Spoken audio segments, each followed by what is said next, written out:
Welcome, welcome, welcome. It's not the armchair expert.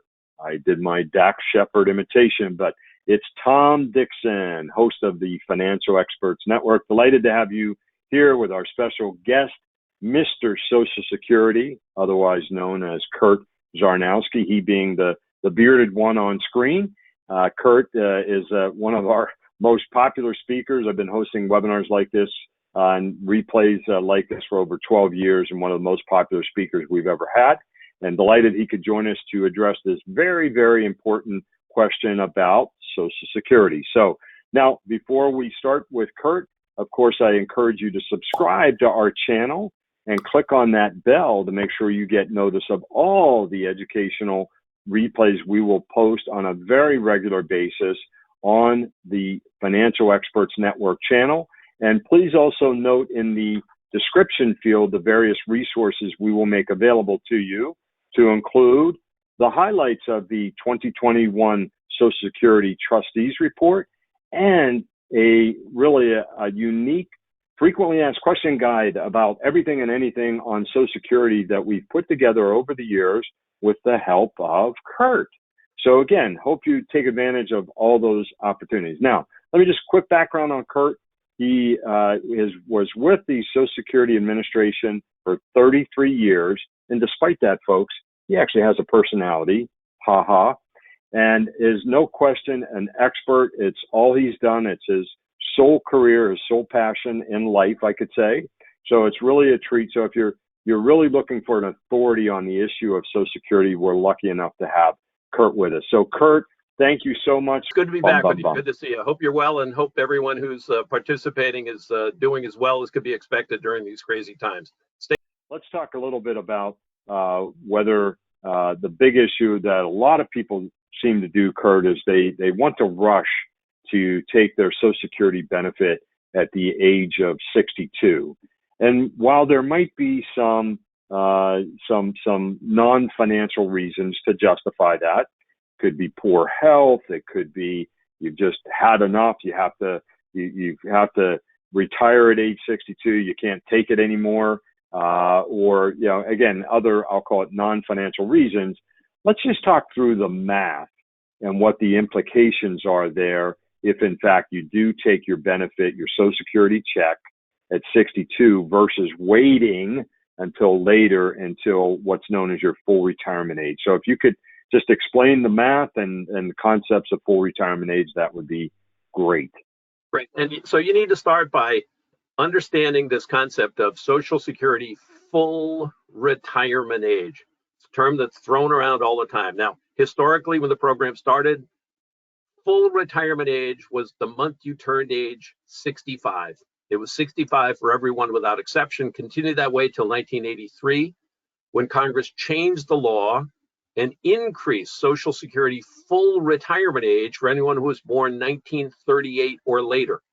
This increase, recognizing that life expectancy was increasing, has been phased in gradually over time. Now, for a big chunk of the baby boomers, anyone born between 1943 and 1954, was the month you turned age 66, but it continues to increase. And right now, under current law, anyone who was born 1960 or later has a Social Security full retirement age the month they turn age 67. Now, collecting at full retirement age isn't somebody's only choice, isn't somebody's only option. But in deciding when to start collecting, make sure you know what your full retirement age month is based on your year of birth. Because besides the collection decision, there are a lot of features of the program that do flow from at least having reached that point. But you have to start collecting the month you hit your full retirement age. You get 100% of the benefit amount that your working earnings entitle you to. But under the law, you can collect prior to that point if you choose to. And under the rules today, you can collect as early as the month you turn age 62, or at any point in between, by the way. You don't have to start right on your birthday. You don't have to start the first of the calendar year. But Social Security, as the name implies, it's a social insurance program, and Congress has built certain social goals into it. And one is a hope that at the end of the day, based on average life expectancy, everyone ends up with roughly about the same amount of total lifetime payments, regardless of when they start. And so if you have to start collecting prior to reaching your full retirement age month, well, because now, By starting sooner, in theory anyway, you'll be collecting for a longer period of time. Your monthly payment amount gets reduced. How much a reduction? Well, it's roughly 0.5% per month for each month prior to your full retirement age you opt to collect. 0.5% per month, roughly a 6% per year reduction by starting early. But again, you don't have to start right on your birthday, the first of the calendar year or anything. But if you opt to collect prior to reaching your full retirement age, that full retirement age amount is going to be reduced. And oh yeah, it's a permanent reduction.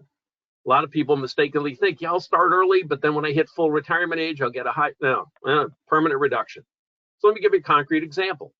We've got somebody with a full retirement age of 66, and at his, call it him, his full retirement age, his benefit would be $1,000 a month.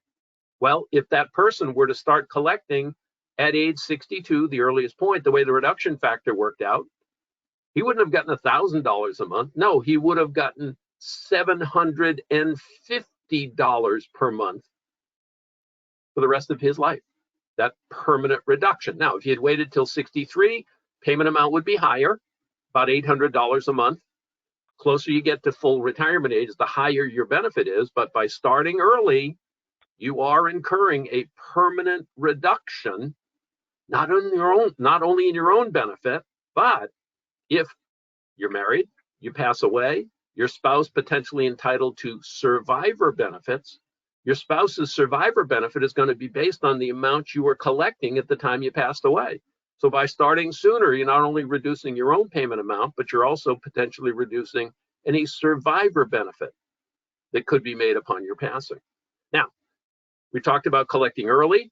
There's an option, though, for collecting later than full retirement age if you choose to do so. Social Security law includes a concept called delayed retirement credits. And you opt to wait past full retirement age before starting. Well, in theory, then you'll be collecting for a shorter period of time. So by all rights, your payment amount ought to be increased if you wait. And it is. As I said, these are called delayed retirement credits. And you'll now find your payment amount increased by 0.2% for each month past full retirement age that you opt not to collect. 0.2%, that's an 8% per year increase. But the key thing is, these delayed retirement credits only accrue from your full retirement age month until the month you turn age 70. Now, you never have to take your Social Security payments, not like there's a required minimum distribution. But you opt to defer from full retirement age until age 70, you'll see your payment increase by 8% for each year you waited. So our example, someone at full retirement age, 66, gets $1,000. If that person opts to wait till age 70 before collecting, and this doesn't include COLAs, but COLAs lift all boats equally. They're not doing any more work or anything like that. Well, at age 70, payment's going to be $1,320 per month. They'll have received an 8% increase for each one of those 4 years that they've waited. And it's simple interest, not compounded. So help people understand and visualize it. In our example, you've got this continuum. Earliest you can start is 62. Makes no sense to wait past age 70 because there's no additional increases by waiting past that point. Recognizing in our example, if you start at full retirement age of 66, you get $1,000 a month.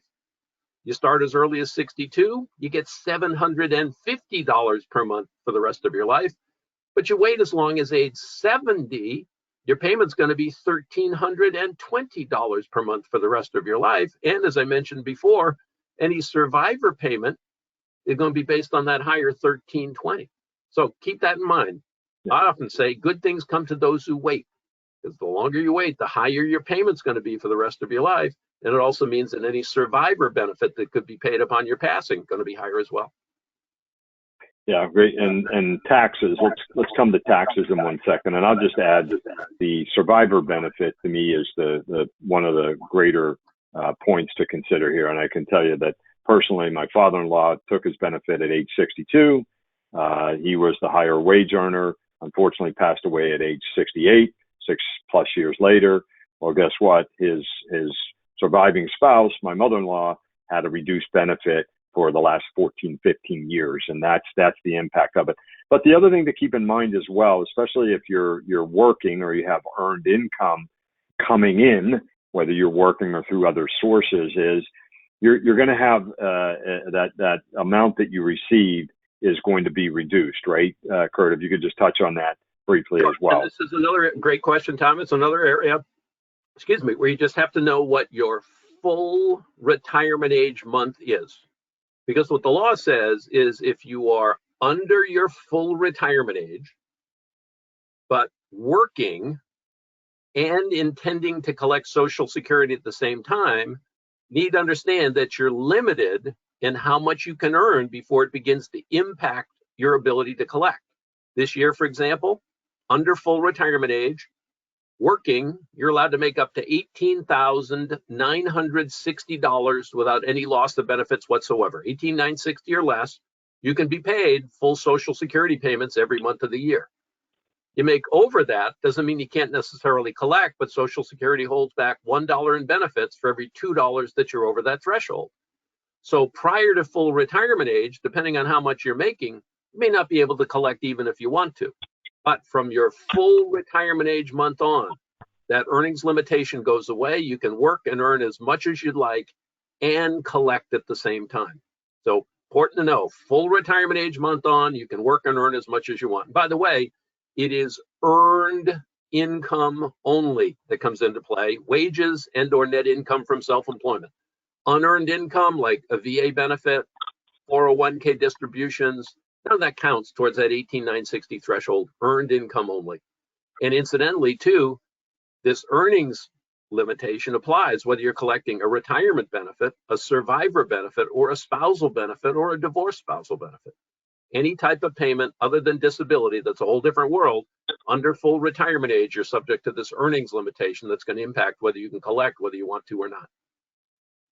Great. So for everyone listening, few questions for all of you to think about. One, do you know what your full retirement age is, and or your spouse's, right, if you're married or have a partner? And then two, do you really know what the Social Security benefit amount would be for you and your loved ones, again, at age 62, at your full retirement age, and again, at the age of 70? And you can find all that if you have that account at ssa.gov or socialsecurity.gov. Which is the best of the two sites there, Kurt? Either gets you the interchangeable. Okay, great. So again, I'd encourage you to do that as a takeaway if you haven't already done so. So with that, great on this session. Thank you so much around the question of should you claim at 62. We certainly covered how the Social Security benefit is calculated. So with that, folks, again, I hope you found this helpful. Feel free to post any questions or comments out there, and certainly encourage you to visit the website, financialexpertsnetwork.com, to look at our past webinars to go even deeper on this topic as well. So thanks for listening in. And Kurt, as always, thank you for sharing all of the insights today. No problem, Tom. Take care, everyone. Stay safe.